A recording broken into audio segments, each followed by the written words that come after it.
आदरणीय माननीय उप मुख्यमंत्री महोदय, हम सबके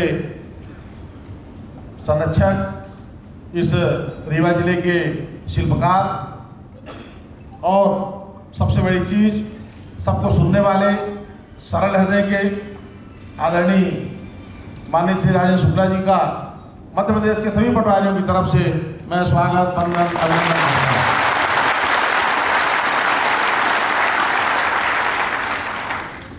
आदरणीय की बात एक मैं बताना चाहता हूं। पिछली बार जब मैं 27 का कार्यक्रम कैंसिल होने के बाद मिलने गया था तो बार बार कई लोगों ने सवाल किए, क्यों यहाँ, क्यों, कैसा। तो मैं एक बात बताना चाह रहा था आदरणीय के बारे में।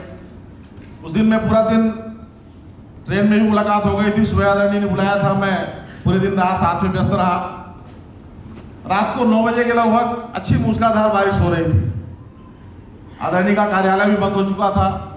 हम और आपके विभाग के कुछ शायद डॉक्टर्स थे और बाकी लोग थे, सभी लोग बैठे थे। एक कार्यकर्ता थे आपके कोई, उनको हम लोगों ने बताया कि ऐसा ऐसा हो गया है। आदरणीय को सूचना दी गई।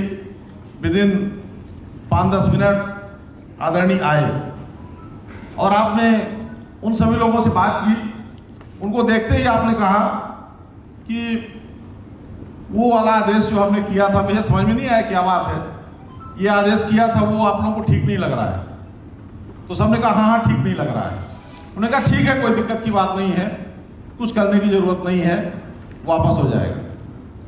तो मेरा ये कहने का मतलब है कि जो व्यक्ति अपने विभाग को, अपने परिवार को इतनी अच्छी तरह समझता है और सब काम छोड़कर उसके पास आने के लिए तैयार रहता है, तो इससे अच्छा संरक्षक हमें कहाँ मिलेगा।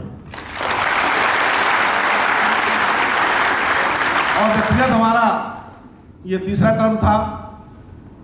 वास्तव में 2 टर्म गए और ये तीसरा टर्म जब हुआ तो हम कुछ कर पाए, कुछ नहीं कर पाए।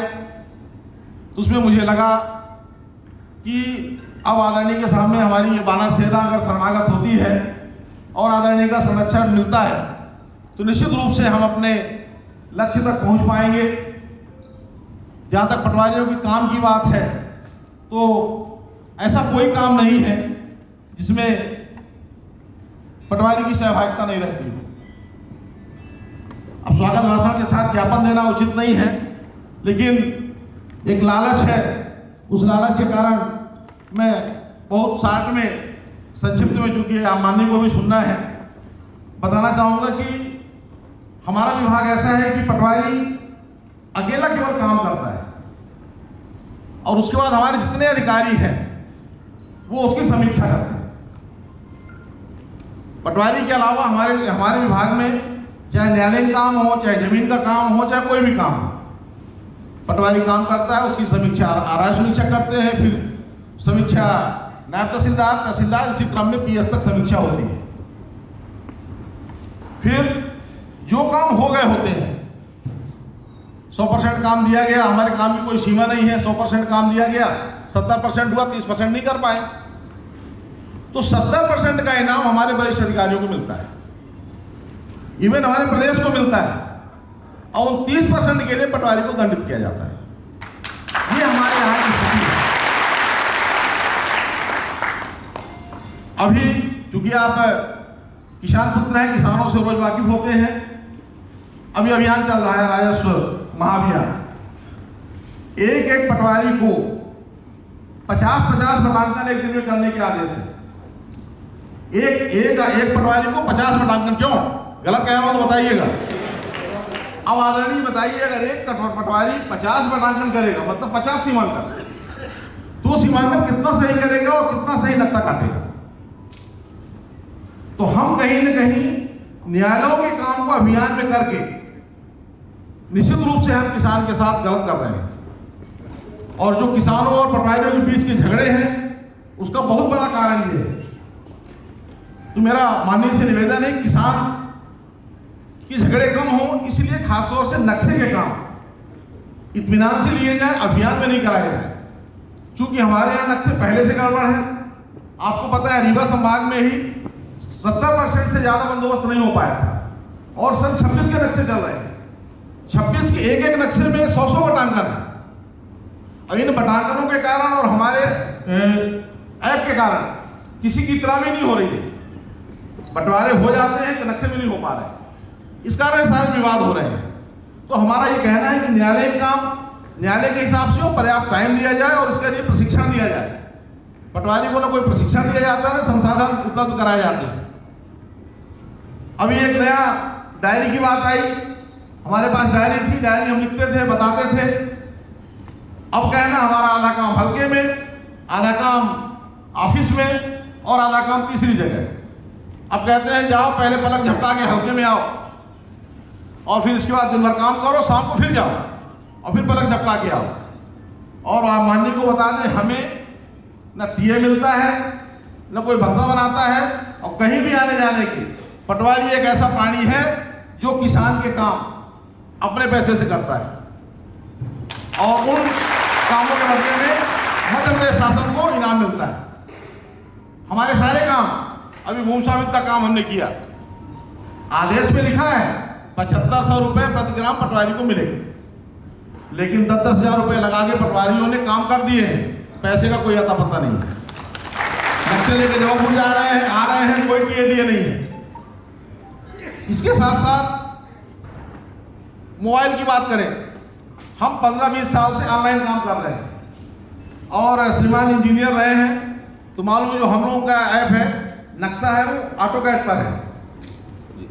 ऑटोकैड पर है तो 15,000 से कम के मोबाइल नहीं मिलते। एक पटवारी 3-3 मोबाइल अपने जेब से खरीद चुका है। अगर 15,000 की कीमत माने तो कम से कम किसान के ऊपर, सरकार के हमने 90 करोड़ बचा दिए हैं और किसान के ऊपर खर्च कर दिए हैं। तो माननीय से निवेदन है, माननीय के पास समय बहुत कम है, तो 3-4 बातें मैं कहना चाहूँगा, केवल 3-4 बातें। पे ग्रेड की बात की है। सबसे पहले तो हम लोगों ने हड़ताल करी थी, माननीय पूर्व मुख्यमंत्री महोदय ने हड़ताल हमारी समाप्त कराई थी। हमने सारे काम भी कर दिए, कोई काम नहीं शेष है, किंतु हड़ताल अवधि का वेतन आज तक अप्राप्त है। तो श्रीमान से आग्रह है कि हम लोगों का हड़ताल अवधि का वेतन दिलवा दें। दूसरी एक बड़ी समस्या है, हमारे जो नए बच्चे आए, जो 2023 का बैच आया है, करीब 7,600 पटवारी हैं और मैंने संख्या लगाई थी 7,600 में 3,000 पटवारी हमारे रीवा संभाग के, और इन पटवारियों को भी 70% वेतन मिल रहा है। जबकि इनको जब प्रमाण पत्र दिया गया था, इनकी नियुक्ति पत्र दिया गया था, उसी समय तत्कालीन मुख्यमंत्री आदरणीय शिवराज सिंह जी ने कहा था कि इनको, ये पुरानी सरकार की, कांग्रेस सरकार की बनाया नियम है, इस नियम को हम खत्म करेंगे और की सुविधा, चिकित्सा सुविधा इन्हें मिलने लगेगी। बातें बहुत सारी हैं, लेकिन माननीय को जाना भी है, कम खराब स्वास्थ्य के कारण आए हैं। इस सब के लिए आदरणीय को बहुत बहुत धन्यवाद। और श्रीमान से अंतिम बात कहना चाह रहा था मैं कि पटवारी की काम जो है पूरा न्यायालयीन है और आए दिन अभी हर जगह मारपीट हो रही है किसानों के साथ। तो हमसे जब न्यायालयीन काम लिए जा रहे हैं तो या कि हमें न्यायालय का दर्जा दिया जाए, या न्यायालय का कोई ऐसा अधिकार दिया जाए, या ऐसा कोई पुलिस की व्यवस्था दी जाए जैसे हमारे यहाँ उत्तराखंड में पटवारियों को प्राप्त है, उनको पुलिसों के भी अधिकार प्राप्त है, पुलिस के भी काम करते हैं वो। तो ऐसी कोई सुविधा दी है जिससे कम से कम जाए तो मार नहीं जाए।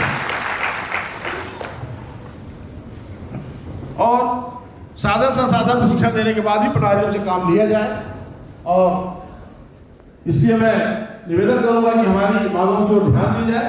और हम सब चाहते हैं सभी पटवारियों की तरफ से कि ये वानर सेना आपकी है और इनको आप संरक्षण दें, और जो भी आपका निर्देश होगा, आदेश होगा, और आपके साथ रहकर ये सब काम करना चाहते हैं और पब्लिक की, किसान की सेवा करना चाहते हैं। धन्यवाद। जय हिंद, जय भारत।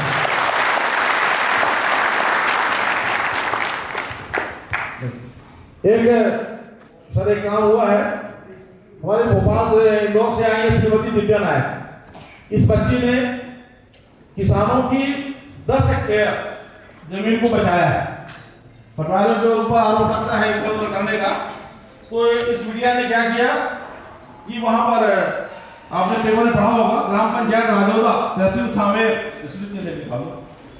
सामेर के 15 किसानों की 10 हेक्टेयर 10 बीघा जमीन, जिसकी बाजार की कीमत 80 करोड़ रुपए है, इसकी फर्जी रजिस्ट्री किसान की जानकारी के बाहर हो गई। उसे हमारी पटवारी ने वापस कराया है तो इसलिए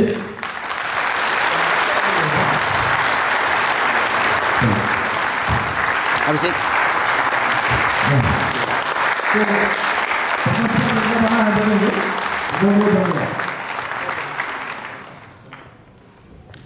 इसी के साथ मैं निवेदन करूंगा कि आदरणीय का आशीष वचन हम पटवारियों को मिल जाएगा। आपकी बड़ी कृपा हो।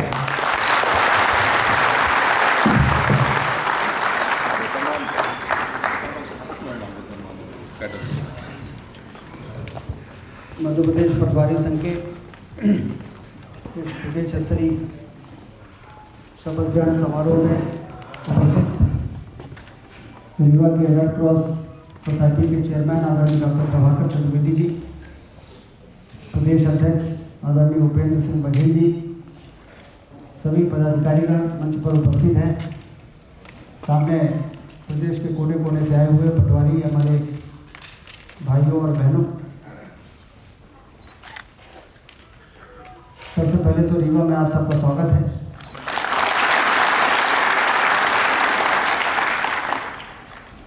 रीवा तेजी से बढ़ता हुआ शहर है, महानगर बनने जा रहा है। किसी ज़माने में लंबे समय से इसे सफ़ेद शेरों की धरती माना जाता है, देश ही नहीं दुनिया में। काफ़ी लंबे समय से सफ़ेद शेर यहाँ नहीं थे, अब सफ़ेद शेर भी आ गए हैं। तो इसलिए लोगों को सफ़ेद शेर दिखाया कि नहीं दिखाया? देखते रहेंगे। उज्जैन वालों को दिखा दिया है। सबकी नज़र अपने सामने ही कि ऐसे तो नहीं कि जैसे अर्जुन की आँख अपनी मछली की आँख पर थी अर्जुन की नज़र, वैसे आपकी नज़र अपनी मांगों पर है। आप पर आशाएं हैं सबकी। इसमें कोई दो राय नहीं कि पटवारी यदि चाह ले तो राजस्व के महाअभियान कभी चलाने की नौबत ही ना आए। ये क्या रखा है सीमांकन में, बटांकन में और नक्शा तरमीम में।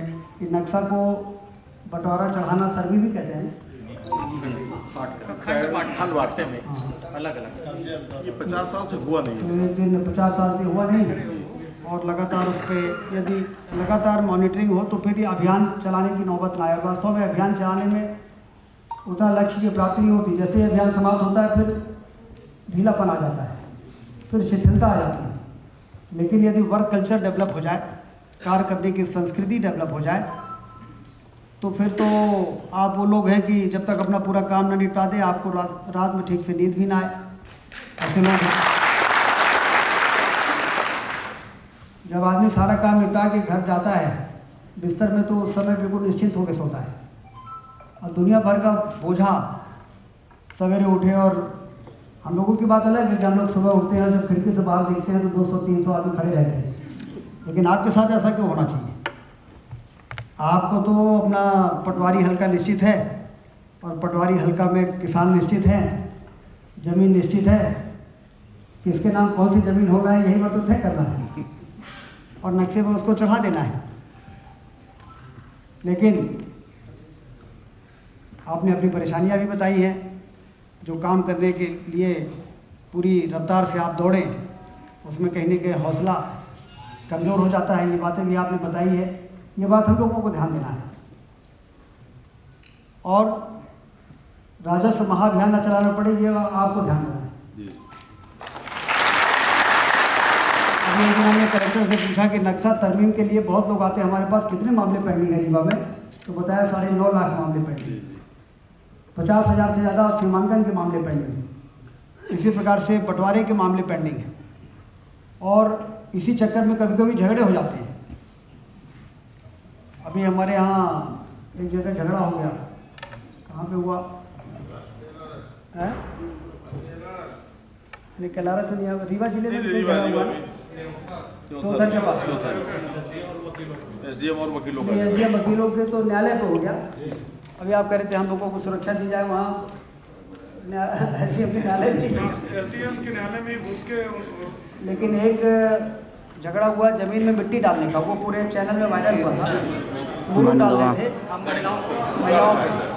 महिलाएं पीछे आके बैठ गई और वो मुरुक डाल रहे थे, रास्ता बना रहे थे। अब वो जो ज़मीन थी, वो ज़मीन में रोड बनना है कि नहीं बनना, इसका विवाद था।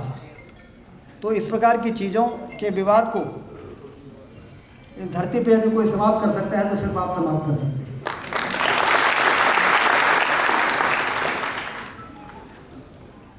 और भाई भाई में झगड़ा भी यदि कोई समाप्त कर सकता है तो आप ही समाप्त कर सकते हैं।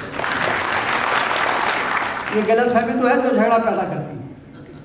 ये ज़मीन हमारी होकर हमारी है, दो आदमी दावा कर रहे हैं एक ज़मीन का, तो उसका समाधान तो सीमांकन ही है। सीमांकन हो गया, खसरे में सुधार हो गया, नक्शे में वो दर्ज हो गया, फिर काहे का विवाद है। लेकिन गलतफहमी बहुत बड़े समस्या का समाधान, झगड़े का कारण बन जाती है, जिसका समाधान आप सब में योग्यता है, बुद्धिमत्ता है, कुशलता है। अब ये तो चांस की बात है कि आप पटवारी की परीक्षा उत्तीर्ण किए और तहसीलदार वाली नहीं कर पाए, लेकिन ऐसा थोड़ी है कि कोई योग्यता में कमी है, वो तो चांस की बात रहती है। तो इसलिए तहसीलदार और पटवारी का, एसडीएम का काम आपके बिना नहीं चल सकता। और ये बात से मैं सहमत हूँ, लेकिन आपको भी उनका संबल, उनका समर्थन, उनका सहयोग, ये तो एक दूसरे के बीच में समन्वय का है। आज यदि कोई विधायक चाहे कि वो मंत्री से समन्वय ना रखे, और मंत्री चाहे कि मुख्यमंत्री से समन्वय ना रखे, और मुख्यमंत्री केंद्रीय नेताओं से समन्वय ना रखे, तो काम बिगड़ेगा कि नहीं बिगड़ेगा। वैसे ही पटवारी है, नायब तहसीलदार है, एसडीएम है, कलेक्टर है, ये तो एक टीम है, न कोई बड़ा है न छोटा है। ये लक्ष्य है जिसको प्राप्त करने के लिए हम सारे लोग काम कर रहे हैं। और लक्ष्य हमारा क्या है कि राजस्व के मामले में हिंदुस्तान के अंदर सबसे बेहतर काम यदि कहीं हो तो मध्य प्रदेश के अंदर होगा। तो बता रहे हैं कि 1 नंबर में है, 1 नंबर हर काम में है। हाँ, हमको ये जानकारी नहीं है जी कि, लेकिन यदि आप हैं तो बधाई के पात्र हैं। योजना में भी है। लेकिन हमारे रीवा में 9.5 लाख में सब तरमीम करने को क्यों पड़ा है नंबर 1 में? जी, हमारे यहाँ क्यों लाठी चल इसलिए सर बंदोबस्त नहीं हुआ सर, 15 साल से बंदोबस्त नहीं हुआ। तो आप कभी कभी हमको इस काम के लिए भी बुलाया करिए। कहीं कहीं सर नक्शे ये आप ऐसा करिए, कलेक्टर को एक बैठक बुला लीजिए, कमिश्नर को, और ये 4 पॉइंट हैं, 5 पॉइंट हैं, जिसका समाधान करा दीजिए, जो जनहित का मामला है। तो उसके लिए तो हम 1 मिनट PS रेवेन्यू को बुला लेंगे, यहाँ कमिश्नर कलेक्टर की बैठक बुला लेंगे, वीडियो कॉन्फ्रेंसिंग कर लेंगे, और जो समस्या का समाधान है। आप तो जानते हैं कि जनहित के मामले में कोई भी किसी भी स्तर पर जाकर, अभी रीवा में कोरेक्स मेडिकल नशा का पिछले कई वर्षों से हम लोग सुन रहे थे कि ये रीवा को तबाह कर रहा है, आने वाली पीढ़ी को तबाह कर रहा है। तो हमने IG को बुलाया, कमिश्नर को, SP को बुलाया, कमिश्नर कलेक्टर सबको बुलाया। हमने कहा कि क्या पुलिस इतनी कमज़ोर है कि कहीं से भी कोरेक्स की दवाई आएगी अवैध, और उसको नई पीढ़ी नशा के रूप में उपयोग करती रहेगी और हम मौक दर्शक बन के देखते रहेंगे। तो कहीं के साहब वो यूपी में ड्रग एक्ट के तहत कार्रवाई होती है, हमारे यहाँ NDPS एक्ट में होती है। हमारे यहाँ कोई कोरेक्स का अवैध भंडार किया हुआ व्यक्ति यदि मिल जाता है 1 kg से ज़्यादा, तो 6 महीने 8 महीने उसको जमानत नहीं होती, लेकिन यूपी में थाने से जमानत हो जाती है। तो हमने कहा कि ठीक है, हमने योगी जी से समय लिया, वहाँ पहुँच गए, उनको हमने बताया कि ये विसंगति है मध्य प्रदेश के कार्रवाई में और यूपी के कार्रवाई में। यदि आप थोड़ा कसावट कर देंगे तो आने वाली पीढ़ी को बचाने में हम लोग सफल हो जाएंगे। तो कसावट हो गई। अब आज अखबार में हमने देखा कि 2 करोड़ रुपए की कोरेक्स अवैध भंडारण करने वाले लोग पकड़ लिए गए हैं और जेल के अंदर हैं। तो उसी प्रकार से आप भी यदि देखिए, जहाँ तक वेतनमान का सवाल है, जहाँ तक क्रमोन्नत का सवाल है, सुविधा का सवाल है, ये सरकार के हम एक अंग हैं और हम लोगों को ये विषय हम आपका ऊपर पहुँचाएंगे, एक सामूहिक निर्णय। इसके लिए एक सामूहिक रूप से मुख्यमंत्री के सामने रखेंगे, राजस्व मंत्री को भरोसे में लेके बातचीत करके क्या हो सकता है, क्या अभी तक हुआ है, क्या पहले कहा गया था, कितना पूरा हुआ है, जो क्या नहीं हुआ है। ये प्रशासनिक मामले हैं, उसको अभी किसी भी तरीके से बोलना उचित नहीं है, लेकिन जहाँ तक ये प्रशासनिक मामला है, जहाँ तक ये आपका कार्य में आप परिणाम नहीं दे पा रहे हैं, इसमें यदि कहीं कोई ऐसा इशू है जिसको कमिश्नर से उठाना है, कलेक्टर से उठाना है, राजस्व के प्रमुख सचिव से उठाना है, राजस्व मंत्री से उठाना है, ये बात जरूर आप हमको बताइए, क्योंकि आप मुझे बताएंगे नहीं, यदि आप बताएंगे नहीं जिसके कारण आप परफॉर्म नहीं कर पा रहे हैं तो कल समाज आपको दोषी देगा। आप कह रहे हैं कि मध्य प्रदेश यहाँ नंबर 1, लेकिन मध्य प्रदेश बहुत से लोग हैं जो पटवारियों को कोसते रहते हैं, मुझे बहुत बुरा लगता है। लेकिन जिसको देखो वही, वहाँ जाओ तो पटवारी नहीं मिलते, वहाँ जाओ तो ये नहीं मिलते, सब पटवारी सुधर जाए तो देश सुधर जाए। सही है कि नहीं? ये एक जैसे वो कौवा है, कान ले गया तो सब हाँ कौवा कान ले गया, लेकिन पटवारी कितना मेहनत कर रहे हैं, जमीन पे कितना दौड़ रहे हैं। जब आप हमारी वो बहन जो स्वागत भाषण कर रही थी, मैं मानना पड़ेगा, स्वागत भाषण करते करते उसने पूरा अपना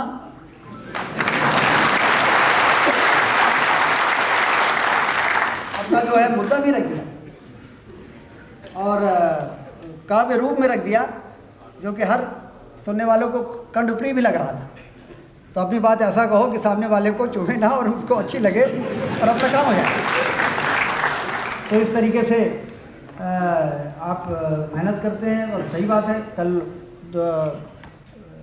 3-4 बच्चों की दुखद मृत्यु हो गई, तो वहाँ पर कलेक्टर सारे लोग पहुँचे, लेकिन सबसे पहले बेचारे पटवारी पहुँचे वहाँ।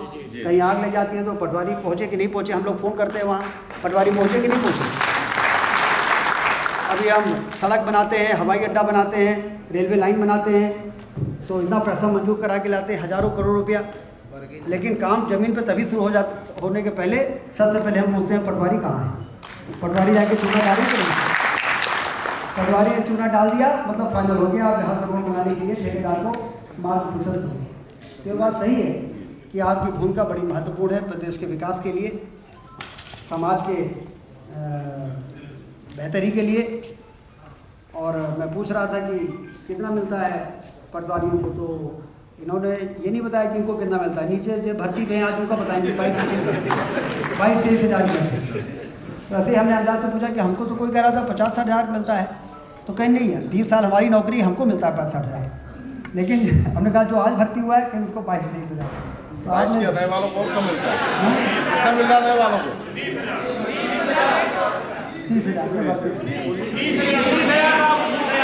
30,000 20 हो गया ना, 2,000 कम जी। तो कुल मिला के ये जो आपका विषय है इस पर चर्चा होगी। आप सब इसी प्रकार से, ये पटवारी का संगठन एक है कि दो? एक ही है, सब पूरा मान्यता प्राप्त कर्मचारी संघ है। और आयुष्मान के लिए भी आप लोगों को वो कैशलेस मेडिकल स्कीम नहीं मिलती है? जोड़ दिया, नीचे तक जुड़ गए हैं। नीचे तक कौन? मतलब सचिव वगैरह जुड़ गए हैं कैशलेस में? आयुष्मान कैशलेस में नहीं। तो ये भी आपकी जो मांग है इसको भी हम लोग चर्चा करेंगे और इसमें आप सब पूरी तन्मयता के साथ, क्योंकि हमारा मध्य प्रदेश आगे बढ़ रहा है। ये ध्यान रखिएगा कि आज आयुष्मान कार्ड योजना क्यों आई, क्योंकि मोदी जी ने देश की आर्थिक स्थिति को 11वें नंबर से 5वें नंबर पर पहुँचाया है। आज आपके घर में आपके जो संरक्षक हैं वो आपकी मांगों को तभी पूरा करेंगे जब उनके पास आर्थिक स्थिति उस प्रकार की रहेगी। प्रदेश हमारा तेज़ी से आगे बढ़ रहा है। इस बार 3,65,000 करोड़ का बजट प्रस्तुत हुआ है। जब हम लोग पहली बार विधायक बने थे 2003 में, तो मध्य प्रदेश का बजट मालूम कितना था? 24,000 करोड़। आज 3,65,000 करोड़। इसीलिए तेज़ी के साथ विकास के काम भी हो रहे हैं, गरीबों के कल्याण की योजनाएं भी आ रही हैं और कर्मचारियों की भर्ती भी हो रही है।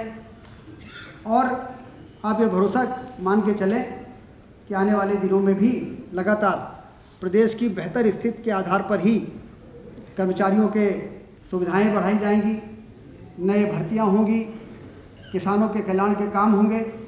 इस काम में हमें इन दोनों को पैरेलल चलाना है अपने काम को भी पूरी रफ्तार से करना है और अपनी मांगों को भी इसी प्रकार से, इस प्रकार के मंच के माध्यम से अपनी बातों को,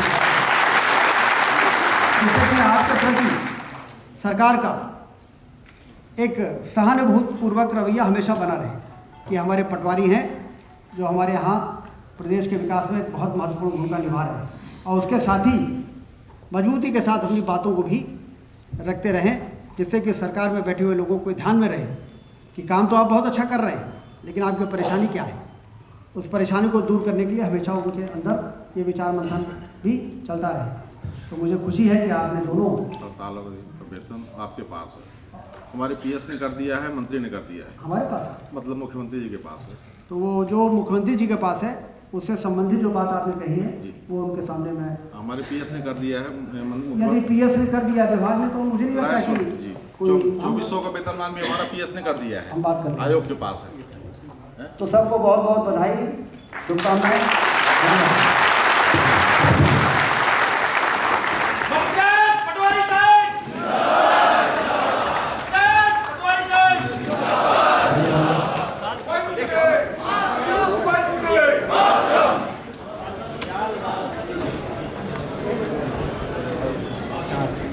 सरस्वती प्रतिमा स्मृति की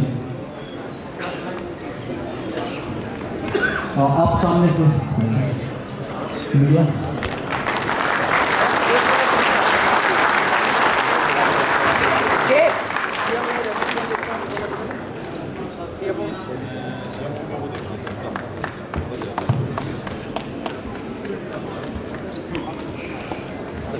थैंक यू सो मच।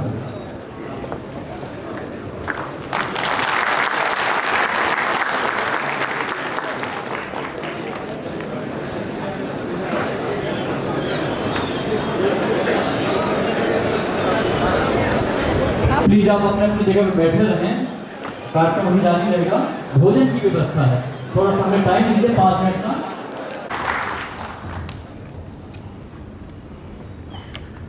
आदरणीय माननीय उप मुख्यमंत्री महोदय, हम सबके संरक्षक, इस रीवा जिले के शिल्पकार और सबसे बड़ी चीज सबको सुनने वाले सरल हृदय के आदरणीय माननीय श्री राजेंद्र शुक्ला जी का मध्य प्रदेश के सभी पटवारियों की तरफ से मैं स्वागत, वंदन, अभिनंदन करता हूं।